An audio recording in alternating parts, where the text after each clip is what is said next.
Hi and welcome to my channel. In today's video I'll be teaching you how to cook egusi pudding.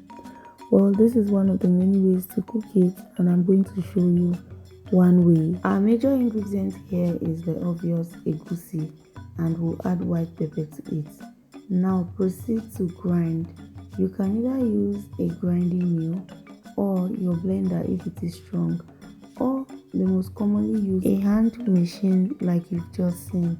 So this is what we have: finely ground egusi and white pepper together. Now we equally need some protein, and protein totally depends on you. We have some fish and some meat. Usually our meat is smoked, but we'll be using boiled meat today, so you can use boiled or smoked meat. We will need some ginger and garlic paste.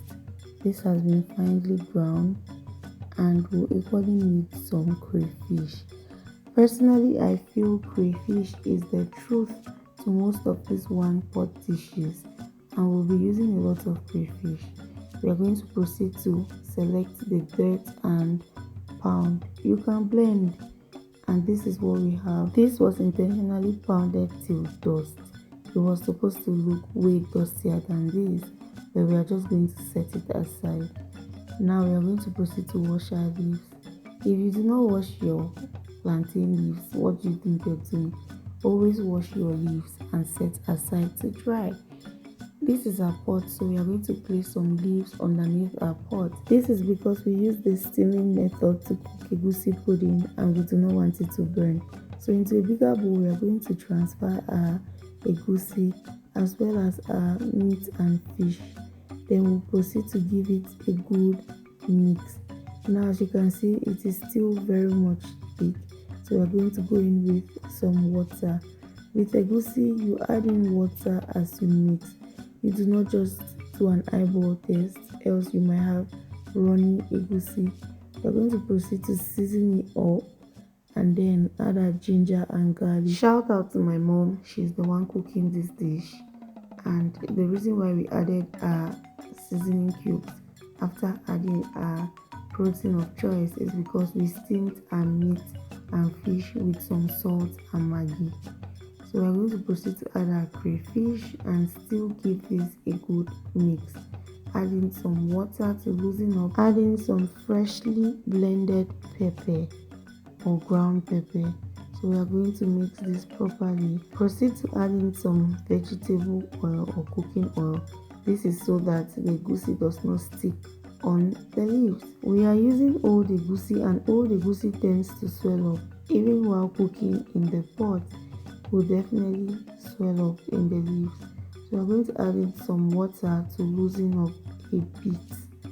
Old egusi refers to egusi which has been cracked a long time ago, meaning if you cracked egusi 5 months ago and used to cook, it will swell up. Now we are going to add in more water to loosen up and proceed to tie our egusi. Egusi pudding is a one pot dish and is paired with several other dishes such as achu, which is one of the many popular Cameroonian dishes. In most cases, there's always egusi pudding at the corner. Now, this is how you tie your egusi pudding.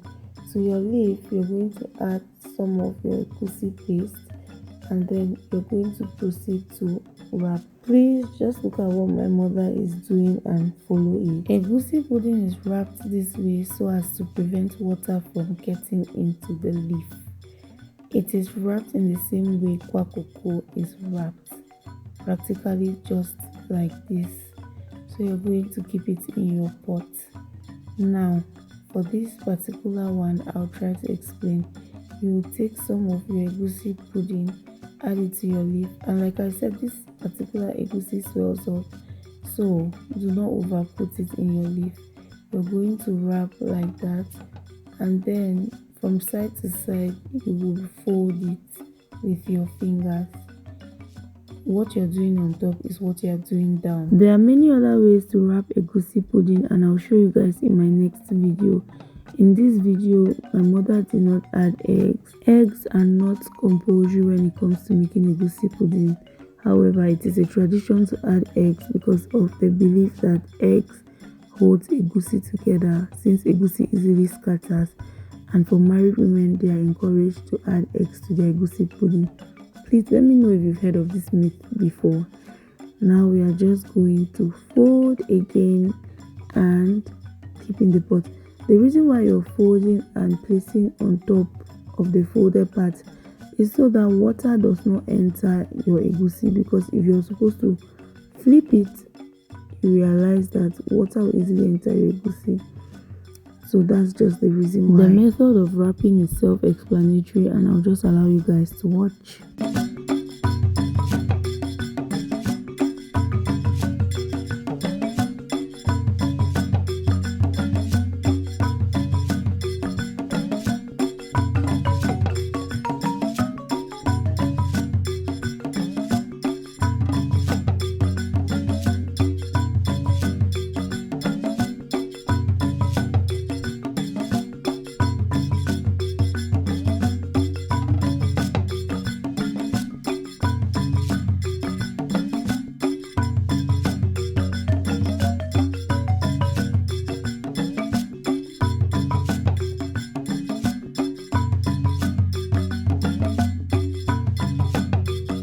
We are done wrapping or tying, so we are going to proceed to cover our pot with leaves.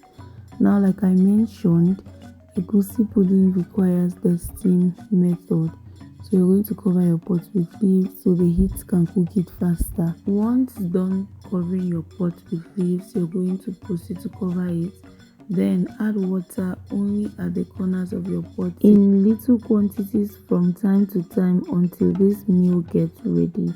Thank you guys so much for watching, and I'll see you guys in my next video. Bye.